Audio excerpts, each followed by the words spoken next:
les amis, donc je suis trop contente de vous retrouver aujourd'hui pour vous parler d'un sujet un petit peu plus scolaire, ce qui n'avait jamais été fait auparavant sur ma chaîne.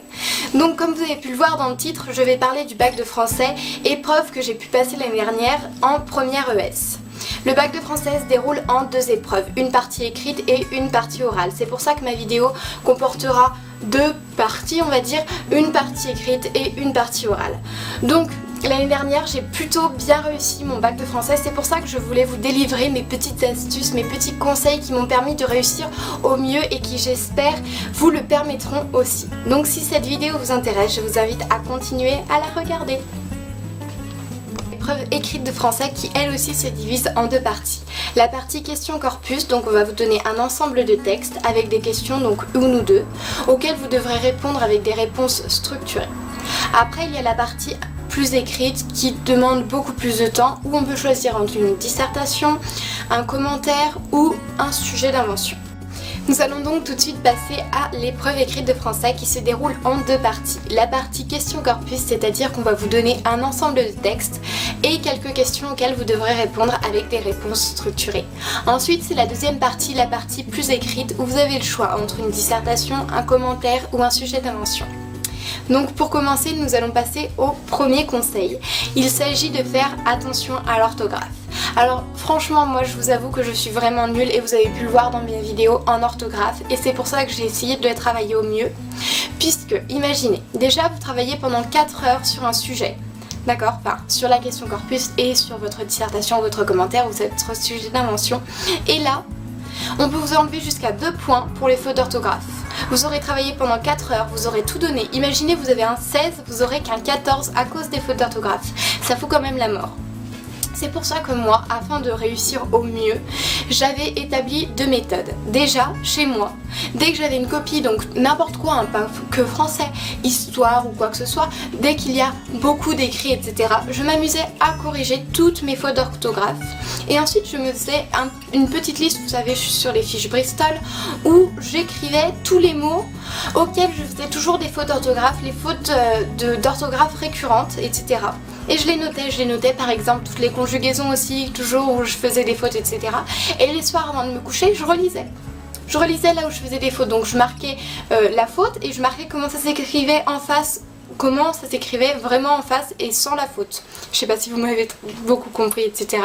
Et pendant les vacances, par exemple, tout ce qui est conjugaison, etc., ça je le travaillais, il y a plein de petits sites sur internet où vous pouvez travailler, faire des dictées, etc.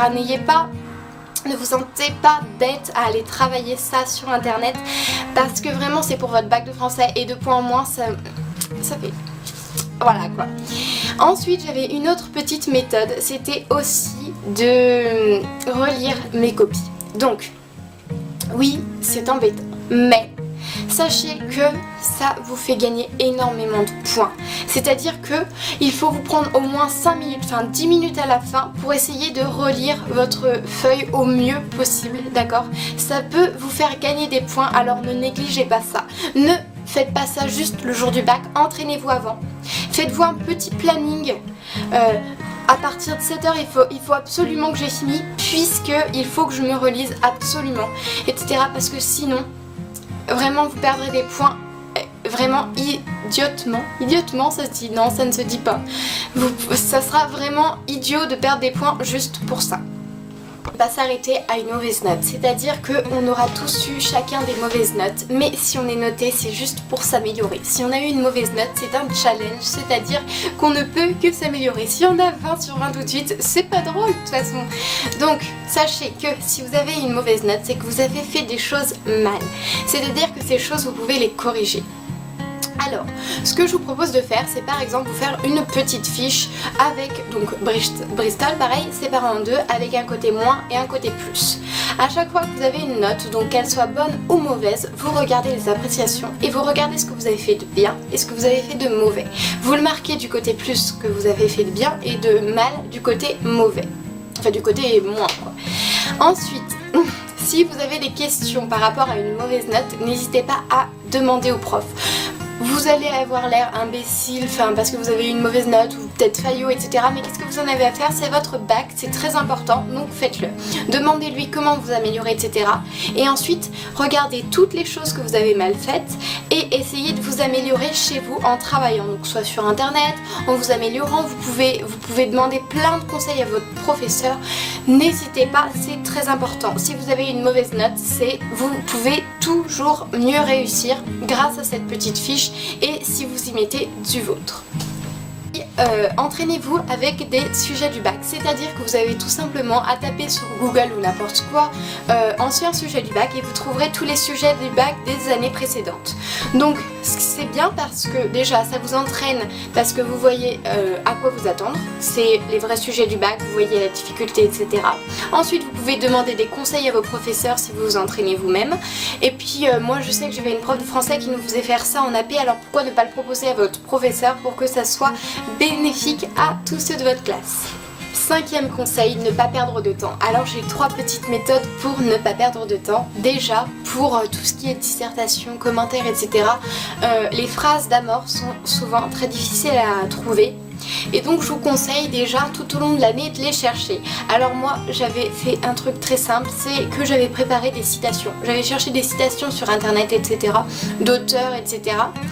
Et je les avais remis dans ma dissertation par exemple. Donc ça c'était plutôt pour les dissertations, d'accord. Ensuite donc je les avais mis dans toutes mes dissertations que j'avais fait tout au long de l'année pour voir si elles étaient valides ou non et que mon professeur confirme ou non qu'elles soient bien. Comme ça je savais que le jour du bac c'était sûr, je pouvais utiliser ces citations. Donc j'avais choisi à peu près 2 à 3 citations par thème. Donc il y avait la poésie, le théâtre, le roman et l'argumentation, voilà. Et donc j'avais choisi 2 à 3 citations. Si vous n'avez pas ça, vous pouvez trouver des citations latines si vous faites du latin ou des citations grecques si vous faites du grec, etc. Ça fait toujours très bon effet. Ou même la vidéo, ça m'a fait très peur, mais c'est pas grave. Donc comme je disais, vous pouvez aussi vous appuyer sur vos acquis de toute votre scolarité, de première, de seconde. Mais donc c'est aussi une très bonne solution, mais ça prend un petit peu plus de temps et moi je trouvais que les citations c'était très simple, etc. Ensuite, deuxième méthode pour ne pas perdre de temps, donc ça c'est surtout pour la question corpus. J'ai trouvé que les questions corpus en fait c'était toujours la même introduction, toujours les mêmes phrases qui se répétaient, etc. Donc en fait tout au long de l'année j'avais toujours fait les mêmes phrases, etc. Et j'avais vu ce qui allait bien, ce qui allait pas bien, et chez moi je retravaillais jusqu'à ce qu'à la fin de l'année j'ai vraiment une introduction parfaite qui fasse un très bon effet. Et voilà, j'avais plus qu'à la remettre exactement telle que dans mon bac, en changeant en fonction du sujet, en fonction de la question, etc. Mais vous verrez que ça se répète toujours un peu et qu'une fois qu'on a la bonne méthode, etc., c'est super facile. Sachez que si vous gagnez du temps, vous avez plus de temps de relecture et donc moins de fautes et donc vous perdez moins de points. Petite méthode pour gagner un peu plus de temps, c'est se définir un emploi du temps de l'épreuve. Donc comme je l'avais dit un petit peu avant, par rapport à la relecture, je m'étais pris 10 à 5 minutes pour me relire, mais par exemple tout au long de l'année, vous vous dites pour la question corpus, j'ai tant de temps pour ça et j'essaye de faire comme ça. Donc en fait vous allez faire plein de bacs blancs, donc vous allez avoir le temps de vous entraîner tout au long de l'année. C'est-à-dire que votre emploi du temps pourra changer. Vous vous direz par exemple je veux 1h30 pour la question corpus, vous ferez votre heure et demie et vous vous rendrez compte que c'est peut-être trop de temps. Vous pouvez en enlever un petit peu, vous pouvez ne prendre que 1h20 pour faire votre question corpus et prendre plus de temps pour votre dissertation ou autre. Ça vous réajustez au fil de l'année. Comme ça vous savez exactement par exemple pour votre introduction de question corpus combien de temps il vous faut, etc. Et moi sincèrement ça marchait pour moi parce que je me disais de temps à temps il faut pas que je reste là le nez en l'air à me dire qu'est-ce que je fais, nanana. J'étais sûre de ce qu'il fallait que je fasse, c'était carré, etc. À ce moment là il fallait que j'ai fini, etc. Donc ça me motivait encore plus pour aller plus loin. Attention, petit bémol, cette méthode peut en stresser certains, c'est-à-dire que si on prend trop de temps et qu'on dépasse le temps qu'on s'était donné, ça peut stresser. Donc à faire attention et à s'entraîner tout au long de l'année pour voir si cette méthode nous correspond ou non. Encore deux petites méthodes pour ne pas perdre de temps. Donc j'avais une autre méthode, c'était d'écrire l'introduction et la conclusion à l'avance dans mon brouillon. Donc ça, je pense que vos professeurs vous le diront, vous le rediront, vous le rediront, mais ça marche vraiment, faites-le, d'accord? C'est quelque chose que les professeurs disent et que je dis et ça marche, enfin ça a marché pour moi. Après, testez vous, si vous êtes sceptique, testez au moins pour voir si ça marche ou non. Sachez que si vous écrivez votre introduction, donc si déjà vous l'avez travaillé chez vous ultérieurement, c'est déjà pas mal, et votre conclusion si vous marquez tout ça au brouillon, au moment de la fin ou du début vous saurez exactement quoi marquer, vous aurez travaillé, et par exemple pour la conclusion en général c'est la fin, on doit se dépêcher etc, on n'aura pas à chercher etc, on ne perdra pas de temps, on aura juste à marquer ce qu'on avait marqué sur notre papier et ça finira en beauté parce qu'on peut donner une très mauvaise impression en finissant à la va-vite. Ensuite, autre conseil pour ne pas perdre de temps, lorsque vous avez la question corpus, c'est-à-dire que vous avez plusieurs textes à lire et à étudier, des textes que normalement vous ne connaissez pas etc, ou que vous pouvez connaître si vous avez de la chance, sachez que moi je lisais les textes et puis je lisais un autre texte et puis j'ai oublié ce que j'avais lu la fois précédente, je savais plus de quoi ça parlait. Donc en fait vous avez du blanc en général, des petits bouts à côté de blanc à côté de votre texte, et une fois que vous avez lu le texte, vous marquez tous les mots que vous ressentez après avoir lu ce texte, un petit résumé de ce texte, comme ça une fois que vous aurez lu tous les textes, vous saurez exactement en lisant ces mots de quoi parle ce texte, vous vous en rappellerez et ça sera beaucoup plus simple, vous ne serez pas obligé de le relire pour ne pas perdre de temps et donc pour plus se relire ou plus prendre de temps pour écrire de meilleures phrases etc, et alors avoir une meilleure note. Pour la partie écrite, donc on va passer tout de suite à l'épreuve orale. Donc l'épreuve orale, en fait, c'est une épreuve qu'on travaille sur tout le long de l'année. C'est-à-dire qu'on va faire des lectures analytiques par thème, donc argumentation comme je vous répète, poésie, théâtre et roman. Et en fait, vous allez travailler sur une multitude de petits textes que vous allez vraiment travailler mot par mot, etc. comme une sorte de petit commentaire. D'accord, mais ça si vous êtes en première vous connaissez, vous comprendrez etc. Et donc à la fin de l'année vous allez tomber sur un de ces textes et vous allez devoir le présenter. Mais cette épreuve elle aussi se divise aussi en deux parties, c'est-à-dire qu'il y a aussi une partie question. Donc cette épreuve orale, donc on vous posera des questions sur des petits textes qu'on aura étudiés aussi par thème sur tout le long de l'année. Donc des textes en plus, je sais pas comment expliquer ça, où vous aurez étudié vite fait, pas profondément comme les lectures analytiques que vous aurez fait. Et pour réussir au mieux votre épreuve orale, bien classer vos textes etc. Donc moi j'avais pris un classeur et en fait déjà à la fin de l'année il faut les textes en double, donc j'avais déjà photocopié les textes et donc sur une page du classeur j'avais mis les deux textes ensemble et en face j'avais mis le travail qu'on avait fait sur ce texte etc. Enfin vous verrez ça quand vous serez en première, comme ça j'avais directement les deux textes etc. Ensuite à la fin de l'année, donc une fois que j'allais passer le bac etc, j'avais pris, donc j'avais enlevé tous les travaux qu'on avait fait dessus et j'avais gardé que les textes à la suite etc. Au début du classeur j'avais mis le récapitulatif de tous les textes, mais ça ne vous en faites pas, votre professeur normalement vous le donnera.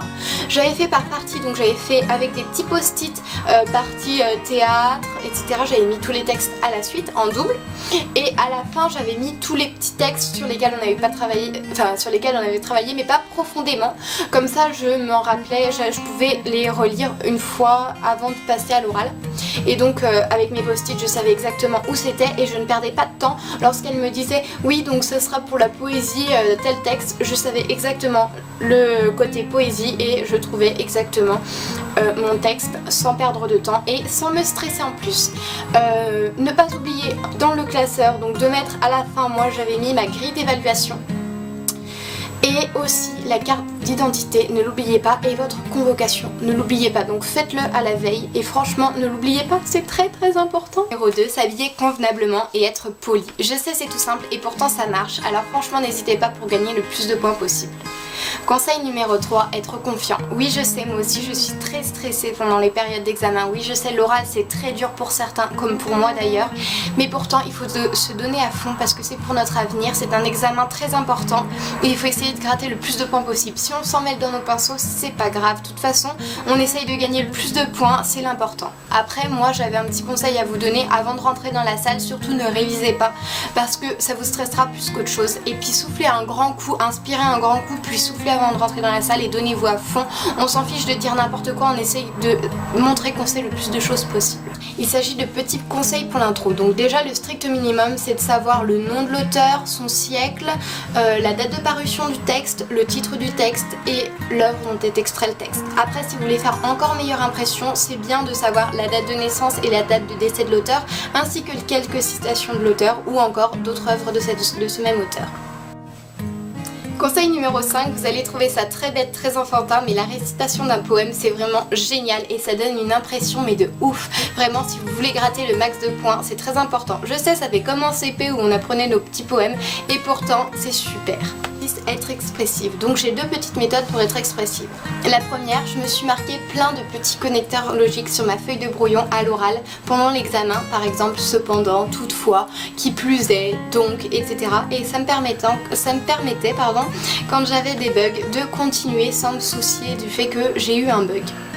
Ensuite, deuxième petite méthode pour être le plus expressif possible, je pense que vos professeurs vous l'auront déjà conseillé, s'entraîner avec des amis. Tout simplement parce que déjà, à force de vous entraîner à haute voix, ça vous permettra d'être plus intéressante à l'oral et d'avoir eu l'habitude de vous entraîner à haute voix. Et en plus, les amis, ça vous permet d'apporter des informations en plus qui vous seront, ça se trouve, d'autant plus nécessaires le jour de l'examen. Recette comment faire quand on a une problématique différente. Donc vous savez que tout le long de l'année, on a des lectures analytiques. On travaille les textes en fonction d'une problématique précise, mais le jour de l'oral, on n'a pas forcément cette problématique. Alors à ce moment-là, soit on se stresse, d'accord, ou soit on prend la bonne méthode de tout simplement réécrire son plan comme on l'a appris et ensuite de rajouter des mots en fonction de la problématique et de la changer, etc. De toute façon, les problématiques se ressemblent un peu toutes et le plan ira toujours avec la problématique qu'on vous donnera. Il faudra juste changer quelques petits mots. Donc ne vous stressez pas, marquez ce que vous savez et puis changez à la fin. Numéro 8, quelques petites choses à faire avant l'épreuve. Déjà, le soir, ne vous couchez pas tard, il faut absolument que vous soyez en forme le lendemain et que vous n'ayez pas une tête de déterré qui endorme votre examinateur. Ensuite, arrivez au moins 20 minutes avant l'épreuve parce qu'on ne sait jamais si vous passez en premier, on ne sait jamais ce qui peut se passer. Ensuite, faites-vous des petits pense-bêtes le soir ou alors faites comme je vous avais dit, prévoyez votre convocation, votre carte d'identité au fond de votre classeur dès le jour d'avant, comme ça c'est fait, vous en êtes sûr, vérifiez-le le soir et le matin avant de partir, autrement faites-vous vite un pense-bête. Il ne faut surtout pas oublier votre carte d'identité et votre convocation parce que déjà ça pourrait vous faire du stress en plus et ça pourrait vous empêcher d'avoir votre bac tout simplement. Et 9e conseil et dernier conseil pour la fin, tout simplement, donc je vais vous parler de la conclusion. Si vous ne savez pas quoi dire en conclusion, c'est vraiment bien par exemple de comparer un auteur avec un autre auteur ou alors de comparer une œuvre de l'auteur dont vous parlez avec une de ses autres œuvres. Ça finit très bien et ça montre vos connaissances, ça vous permet de gagner le plus de points possible et puis c'est que du positif. Sans terminer, j'espère qu'elle vous aura plu. N'hésitez pas à me dire ce que vous en avez pensé dans les commentaires et surtout n'hésitez pas vous aussi à me donner vos petits conseils, ça pourrait être bénéfique aux abonnés comme à moi. Et puis si vous avez envie que je vous fasse d'autres vidéos à propos du bac de première, c'est avec plaisir. Après, je peux aussi vous faire des vidéos par rapport à mes petites méthodes pour travailler le bac de terminale, mais bon, ça ce ne sont pas encore des méthodes bien vérifiées puisque je ne l'ai pas encore passé. Voilà, donc je crois que j'ai tout dit, je vous fais plein de gros bisous et à la prochaine vidéo. Je vous aime!